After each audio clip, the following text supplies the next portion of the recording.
अस्पताल नहीं है। 100 बेड का अस्पताल जो आपके यहाँ है उसको बनवाने का काम भी हम लोगों ने किया, अपनी सरकार में करने का काम किया। बिजली की समस्या बताई गई कि वृंदावन में तो बिजली अगर 10 मिनट के लिए आ जाए बड़ी बात है, फिर तो वो चली जाती है, फिर कभी आती है, फिर चली जाती है। तो पूरा बिजली घर यहाँ बनवाने का काम किया। हमसे बताया गया कि लोगों को बहुत दूर से परेशान होना पड़ता है, पैदल आना पड़ता है, क्योंकि यहाँ टोल टैक्स लगता है और वहां पर रोक दिया जाता है कई किलोमीटर पहले। उस टोल टैक्स को खत्म करवाने का काम किया। फिर कहा गया कि बस अड्डा नहीं है यहाँ पर, बस अड्डा तो होना जरूरी है, तो बस अड्डा बनवाने का काम किया। इतना ही नहीं, जहां अभी आप यहाँ गोवर्धन में परिक्रमा करते हैं, पूरे क्षेत्र को परिक्रमा के लिए, जिससे कि लोग चल सकें, पैदल भी चल सकें, जो पैदल नहीं चल सकते हैं वो गाड़ी से चल सकें, उसका भी योगदान करने का काम किया। इस तरीके से अनेकों जितने भी समग्र विकास करने के लिए जो भी चीज जरूरी थी उसको करने का काम किया। फिर एक आवाज उठी कि हमको गोवर्धन में मुड़िया पूर्णिमा मेला जो होता है उसको सरकारी मेला घोषित किया जाए। कई वर्षों से डिमांड चली आ रही थी, कई वर्षों से मांग चली आ रही थी कि ये मेला घोषित कर दिया जाए, लेकिन ये मेला घोषित नहीं किया था क्योंकि उसमें खर्च आएगा भी सरकार को देना पड़ेगा। लेकिन अपनी सरकार में हमने जब ये मांग आई सामने और सही मांग थी, तो इसको मेला घोषित करवाने का काम भी उस समय करवाने का काम किया। यहां पर जो अन्य पार्टियां हैं वो क्या करती हैं आप पूछिए। आज हम बहुत फिर पूरा घूम करके आए। हम तो पिछले 3 घंटे से वृंदावन में थे और वृंदावन से पूरा यहाँ होते हुए आए हैं। जो पुल बनाया था हम लोगों ने, जिसकी वजह से मथुरा और वृंदावन अलग अलग हो रहा था, वृंदावन और मथुरा जुड़ नहीं पाता था, रेलवे लाइन बीच में थी, उस फ्लाईओवर को भी बनवाने का काम किया था। उसके बाद आप वृंदावन में आज जिस तरीके से उसका रख रखाव हो रहा है, इन चीजों को जिसको कि हमने उस समय बनवाने का काम किया था, और जिस तरीके से उसको वो चीजें ध्वस्त हो गई हैं, उसको देख करके बहुत अफसोस होता है। हमने देखा था कि बूढ़े लोग, बूढ़ी महिलाएं, बुजुर्ग लोग हाथ में एक गठरी लिए हुए परिक्रमा कर रहे हैं, धूप में, बरसात में, हर तरीके से, लेकिन उनको परिक्रमा करनी थी। तो जब फुटपाथ बनाई थी तो खाली फुटपाथ नहीं बनाई थी, हमने उस समय थोड़ी थोड़ी दूर पे बेंच रखवाई थी, जिससे कि अगर किसी को थक रहा है, परेशान हो रहा है, तो उसमें बैठ सके। और वहीं पर हमने फिर पानी पीने की व्यवस्था, इसकी व्यवस्था वो भी करवाने का काम किया, टॉयलेट बनवाने का काम किया था, जिससे कि कहीं दूर न जाना पड़े, परेशान ना होना पड़े। लेकिन आज वो सारी चीजें अस्त व्यस्त समाप्त हो गई। वृंदावन के लोगों को हमने खास तौर से आकर उस समय इस बात के लिए, जो यहाँ के निवासी थे, स्थायी निवासी, जिनकी बड़ी बड़ी कोठियां भी थी, उनको भी धन्यवाद दिया था। क्योंकि जब सड़क हम चौड़ी करने चल रहे थे, इतनी पतली पतली सड़कें थी, उसमें पूरा कब्जा हो चुका था। आधी सड़क जो थी कब्जे में लोगों की थी, और सड़क की जब तक चौड़ी नहीं हो तो कार हो नहीं सकता था, जो हम सोच रहे थे। लेकिन हमने एक आह्वान किया, लोगों ने उच्च न्यायालय से स्टे ऑर्डर ले रखे थे, कुछ लोगों ने, कुछ की 2.5 मंजिलें बिल्डिंगें भी थी, लेकिन हमने उनसे उनके घर पे जाकर अनुरोध किया कि ये आप अपने लिए मत सोचिए, आप सोचिए कि आप वृंदावन और बांके बिहारी जी का नाम ध्यान में रख करके इस काम को करने के लिए सोचिए। तो आप क्या करेंगे? उन्होंने फिर अगले दिन खुद खड़े होकर के अपनी बिल्डिंगें तोड़वाने का काम किया और रास्ता खोलने का काम किया, जिसकी वजह से हम सड़कों को चौड़ी करके और आज वहां जो सड़कें दिख रही हैं उनको बनवाने का काम कर सकते हैं। मैं पूछता हूं कि इन्होंने क्या किया? जो धर्म के ठेकेदार हैं, ये तो वोट आपसे धर्म के ही नाम पे लेते हैं, कहते हैं कि मैं सबसे बड़ा धर्मी हूं, बाकी सब अधर्मी हैं। और भगवान श्री राम के नाम पे, भगवान श्री कृष्ण के नाम पे, भगवान श्री कृष्ण को ज्यादा नहीं ये ध्यान रखते हैं, ध्यान उनका नहीं लेते हैं, भगवान श्री राम का नाम लेते हैं। भगवान श्री कृष्ण को कहते हैं कि वो जब ये यहां से कोई कहने के लिए नहीं बचेगा तो हम उधर चल चलेंगे। लेकिन इनसे ये पूछने वाली बात है कि आखिर आप कौन सा धर्म निभा रहे हो? आपको इस बात का तो इतराज हो गया कि सतीश मिश्रा जो है वो अयोध्या क्यों गए? आप लोगों ने भी अखबारों में, टेलीविजन में देखा होगा कि हमने जब ये ब्राह्मण समाज के बीच में हम गए इस गोष्ठी के माध्यम से, विप्र समाज की गोष्ठी के माध्यम से, प्रबुद्ध समाज की गोष्ठी के माध्यम से, तो वहां प्रश्न चिन्ह लगा दिए गए मेरे ऊपर और छड़ी लगा दी प्रश्नों की कि आप यहां पर क्यों आए? यहां पर तो खाली भारतीय जनता पार्टी वाले आ सकते हैं, आप नहीं आ सकते। मैं पूछता हूं कि मैं क्यों नहीं आ सकता? मैंने पूछा, मैंने मंच से भी कहा कि हमसे पूछ रहे हैं, मेरे समझ में नहीं आ रहा कि मुझे क्यों रोक रहे हैं यहाँ आने से। अरे मैं तो ब्राह्मण समाज में जन्म लिया हुआ हूं और हम लोग तो, अब तो मैं 70वें वर्ष में चल रहा हूं, लेकिन बचपन से हम लोगों को उपनयन संस्कार होने के पहले तक इतना पठन और पाठन और रटन, और भगवान श्री राम की स्तुति हो, चाहे हनुमान जी की स्तुति हो, चाहे माँ दुर्गा की स्तुति हो, ये सब तो हम लोगों को तभी संस्कारों में डाल दी जाती है कि इसको याद कर लीजिए। इसलिए याद कर लीजिए कि आपको रोज सुबह इसको स्तुति को किए बगैर घर से नहीं निकलना है। तो आप हम अपने घर से आज भी निकलते हैं तो हमारे घर में भी मंदिर है, जो हमने हर ब्राह्मण के यहाँ कुछ ना कुछ अपना रखते ही हम लोग, घर और लोग भी रखते हैं और वहां हम लोग पूजा करते हैं। भगवान श्री राम जी की पूजा करते हैं, वो हमारे आराध्य देवी है।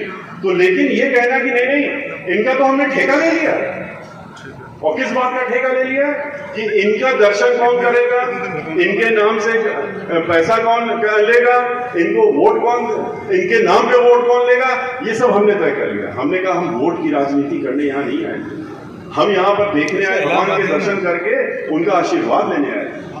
और अयोध्या में जब गए, जैसे आप यहाँ तो कार्य हमने पूरे करा दिए थे, अब देख रेख नहीं हो रही। यहाँ के जो लोग भी पार्टी के एमएलए हो, मंत्री हो, मेंबर ऑफ पार्लियामेंट हो, उनकी जिम्मेदारी बनती थी कि कार्य तो सारे हो गए संपूर्ण, उनकी कम से कम देख रेख ही करते थे। लेकिन अयोध्या में जब हम गए तो अयोध्या में तो हमने सोचा था कि लाखों लाख करोड़ रुपया तो सरकार के खजाने से इन्होंने कहा मैंने खर्च किए, और कई लाख करोड़ रुपया तो इन्होंने चंदे में ले लिए। 93 से लेके अभी तक मंदिर के नाम पे चंदा ले रहे हैं, भगवान श्री राम के नाम पे। और जब माननीय सर्वोच्च न्यायालय से इनका कोई योगदान नहीं, सर्वोच्च न्यायालय से मुकदमा जब तय हुआ और वहां पर जमीन दी गई, तो उसके बाद फिर से मंदिर बनाने का काम नहीं, झोला लेकर के सबको घर घर भेज दिया गया कि इसमें पैसा डाल दो, भगवान श्री राम का मंदिर बनवाना। हजारों करोड़ रुपया फिर ले लिया, दसियों हजार करोड़ रुपया अभी न्यायालय के निर्णय आने के बाद ले लिया। उसका हिसाब कहां है?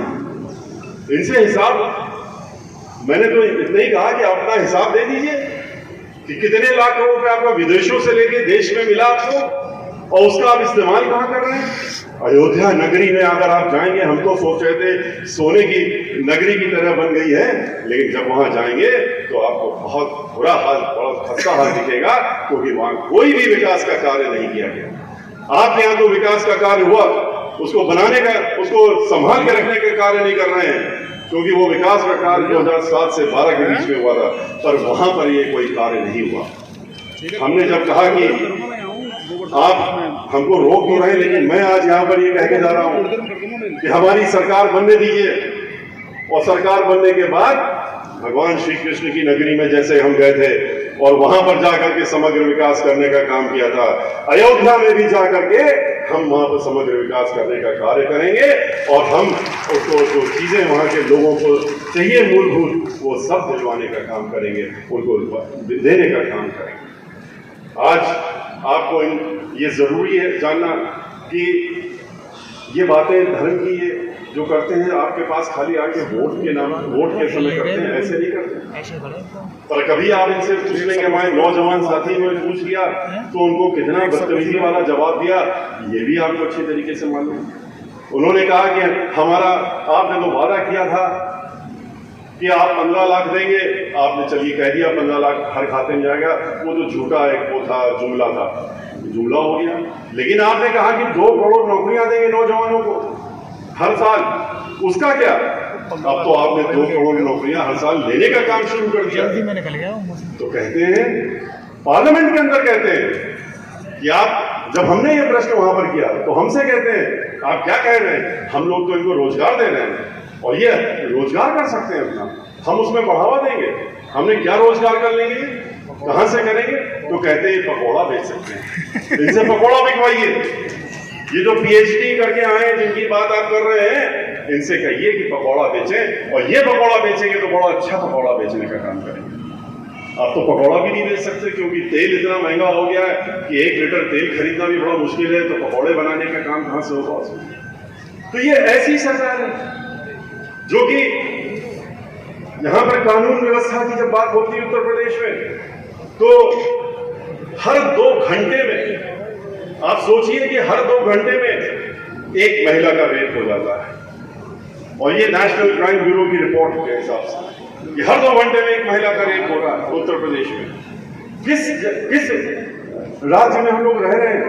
राम राज्य की हम लोगों को कल्पना दिलाते थे, और ये कौन सा राज्य है? ऐसा तो राम राज्य कभी किसी ने स्वप्न भी नहीं सोचा होगा कि ऐसा भी ये राज्य को इस राज्य को राम राज्य की बात करेंगे, जहां पर कि किसान आंदोलित होकर के, पूरे प्रदेश ही नहीं पूरे देश का किसान इस समय आंदोलित है। उत्तर प्रदेश का किसान पिछले 1 वर्षों से सड़कों पे खड़ा हुआ, और वो खाली इस बात के लिए लड़ाई लड़ रहा है कि जो ये तुमने काला कानून बनाया है, जिसमें 3 तुम कानून लेकर के आए हो, और जिसमें तुमने ये तय कर लिया है कि हमारी जमीन जो हमारी है वो छीन लोगे ठेके में लेकर के, उसको हम नहीं लागू होने देंगे।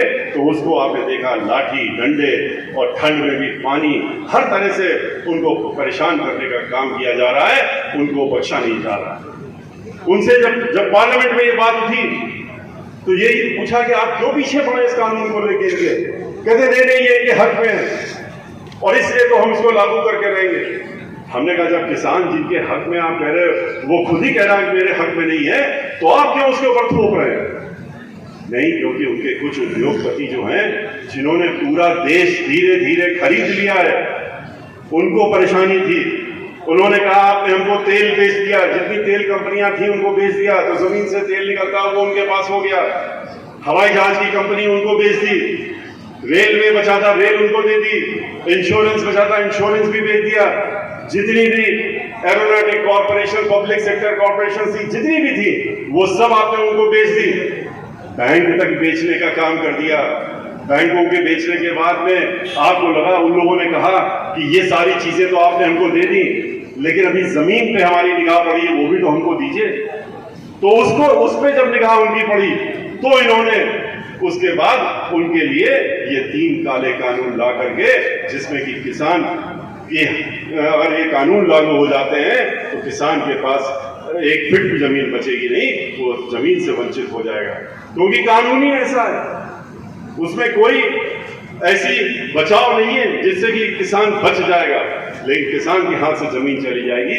ऐसे ही नहीं हमारे किसान भाई वहां पर सड़कों में खड़े, तो चाहे मजदूर हो, चाहे किसान हो, चाहे प्रोफेशनल हो, प्रबुद्ध वर्ग के लोग हो जो सुरक्षित नहीं है आज, चाहे वकील हो, चाहे डॉक्टर हो, आज सभी लोग आतंकित हैं। और इन सबके ऊपर खास तौर से दलित समाज और ब्राह्मण समाज के लोग आते हैं। ब्राह्मण समाज को तो इन्होंने ये समझ लिया है कि ब्राह्मण समाज को हमने तो उसको बता दिया है कि हम धर्म का नाम दे रहे हैं, और धर्म के नाम की वजह से आप हमारे पास बने रहिए, चाहे हम आपको जितना प्रताड़ित करते हैं। लेकिन और इस बात को जो हम कह रहे हैं, कोई हम नहीं कह रहे हैं, ये भारतीय जनता पार्टी के लोगों ने मीडिया के सामने खुल करके बोलने का काम किया। आप लोगों ने भी सुना होगा, जब आपके ही पड़ोस में हरिद्वार दुबे जी जो मेंबर ऑफ पार्लियामेंट और राज्यसभा में भेजे गए हैं, इसीलिए भेजे गए हैं क्योंकि वो कहते हैं कि हम ब्राह्मणों को ठीक कर देंगे। और इसके पहले एमएलए भी रहे हैं, कई संगठनों में बड़े बड़े पद उन्होंने रखे हरिद्वार दुबे जी ने। और जब राज्यसभा में उनको चुना गया तो उसके बाद जो बाहर निकल के उन्होंने बयान दिया था वो किसी से छुपा नहीं, वो आज भी मीडिया में है, सब जगह है। उन्होंने उनसे वही प्रश्न किए गए थे, उनसे पूछा गया कि ब्राह्मण समाज का इतना उत्पीड़न क्यों हो रहा है, और ब्राह्मण समाज का अगर उत्पीड़न हो रहा है तो ब्राह्मण समाज तो आपसे नाराज हो गया है। अब आपकी सरकार से नाराज है ब्राह्मण समाज, तो आपके साथ तो आएगा नहीं। तो जवाब क्या दिया उन्होंने? कहा ये ससुरे ब्राह्मण जाइए कहाँ, इनके पास कौन सा घर है, इनका तो हमारे पास आय पड़ी, और कहाँ जाइए ये ब्राह्मण समाज ससुरे। तो इनके पास कोई जाने का कोई रास्ता नहीं है, ये तो मजबूर हैं। ये बात ये अल्फाज इस्तेमाल किए उन्होंने कहा कि ये मजबूर है, इनकी मजबूरी है कि हमारे साथ खड़े रहेंगे, हमारे साथ खड़े रहेंगे। लेकिन मैं इनको बताना चाहता हूं कि अब पूरे समूचे उत्तर प्रदेश में जिस तरीके से आप लोग भी यहाँ पर इकट्ठा हुए हैं और इसी तरीके से जो हम पिछले 7 दिन से ब्राह्मण समाज के बीच में गए हैं, ये भी मैं कहना चाहता हूँ आपसे कि जब 2005 और 7 के बीच में हम निकले थे ब्राह्मण समाज के बीच में, ब्राह्मण समाज जितनी मजबूती से हमारे साथ खड़ा हो रहा था, इकट्ठा हो रहा था, जितनी तैयारी के साथ हो रहा था, अब की बार उससे कहीं 2 गुनी ज्यादा ताकत के साथ में हम उसका उत्साह देख रहे हैं और हमारे साथ जुड़ते हुए नौजवान ब्राह्मण समाज के लोग हमारे साथ जुड़ रहे हैं, बुजुर्गों का आशीर्वाद मिल रहा है, साधु संत महात्मा वो लोग आशीर्वाद दे रहे हैं। वो बात दूसरी है कि जब साधु संत महात्मा आशीर्वाद देने का हमको काम कर रहे हैं इस अभियान में, तो वो पलट करके उनके पास जाते हैं और उनको धमकाने का काम करते हैं, उनको डराने का काम करते हैं, क्यों आपने इनको आशीर्वाद दे दिया। लेकिन वो लोग भी 2 टूक जवाब देते हैं कि आज तो उनको खुशी हुई आशीर्वाद देकर के, एक सही व्यक्ति को हमने आशीर्वाद दिया है और आप लोग इंतजार करिए, बहुत जल्दी हमारा आशीर्वाद फलीभूत होगा, ये भी वो लोग कह देते हैं। तो लेकिन ये वो लोग हैं जो धीरे धीरे अब मंदिरों पे भी कब्जा कर रहे हैं, मंदिरों का अधिग्रहण, मंदिरों का में अपने लोगों को बैठाना, ब्राह्मण समाज के पुजारी संत महात्मा जो वहां बैठे हैं उनको मंदिरों से बाहर करना और अपने लोगों को अंदर करना, ये अभियान बहुत तेजी से शुरू हो गया। इस गुरु पूर्णिमा से खास तौर से पूरे उत्तर प्रदेश में इन्होंने ये अभियान चला दिया है कि हर मंदिर में घुस जाओ और मंदिर में जाके पहले ऐसे ही बैठ जाओ, फिर वहां पर कब्जा करने के बाद धीरे धीरे वहां के जो स्थापित ब्राह्मण समाज के पुरोहित पुजारी हैं उनको बाहर करो और बाहर करने के बाद मंदिर अपने कब्जे में ले लो। जैसे मठ कब्जे में है, मंदिरों को भी अपने कब्जे में ले लो।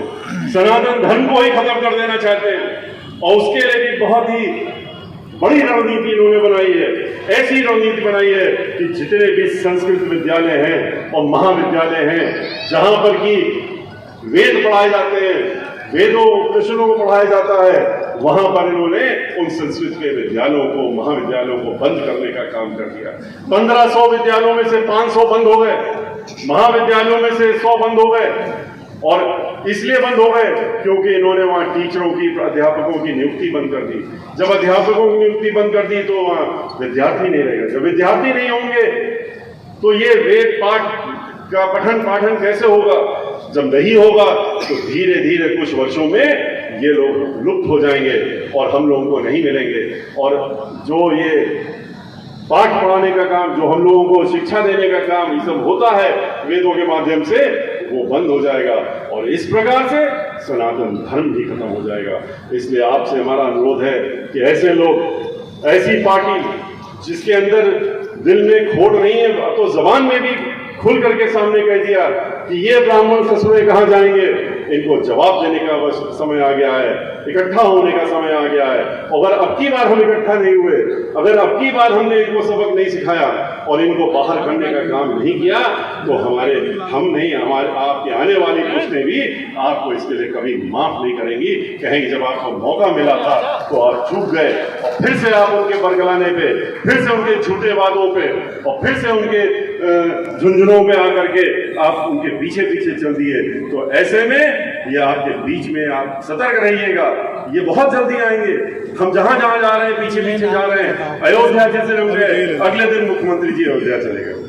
जैसे ही हम उसके अगले जिले में गए उनके 4 मंत्री वहां पहुंच गए। वो आगे आपके यहाँ भी बहुत जल्दी आ जाएंगे। अब हम आए हैं आपके बीच में, आपने अपनी शक्ति का प्रदर्शन कर दिया, आपने अपना आशीर्वाद हमको दे दिया, आपने यहाँ पर भगवान श्री कृष्ण की नगरी में और गोवर्धन में आपने जिस तरह से आपने अपनी बार शंखनाद कर दिया है, तो इससे वो बहुत घबरा जाएंगे। फिर आपके बीच में आ जाएंगे अचानक से, जो अभी तक नहीं दिख रहे थे, आएंगे, लेकिन आपको झूठे बातें, झूठे प्रलोभन दे करके आपको फिर से आपको बहकाने का काम, बहलाने का काम और भटकाने का काम करेंगे।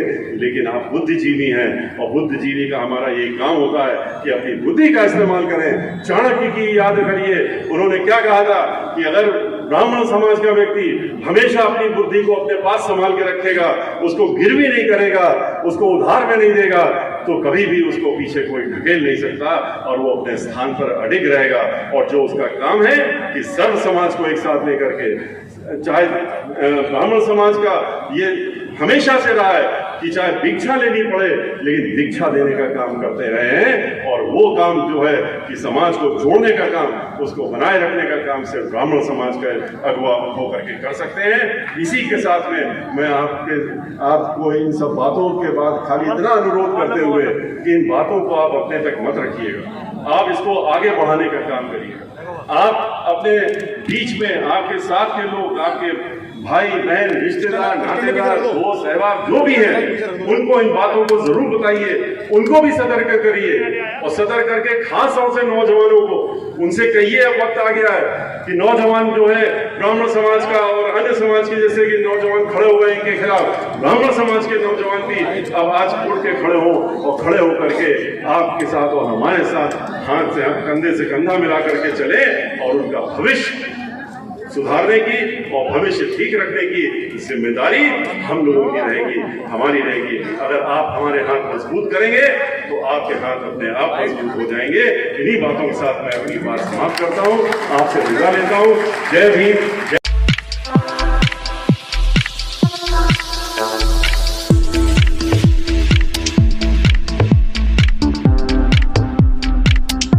अच्छा सुनो, सब्सक्राइब करते वक्त ना घंटी बजा देना ताकि जब मैं ऑनलाइन आऊँ तो तुम्हारे फोन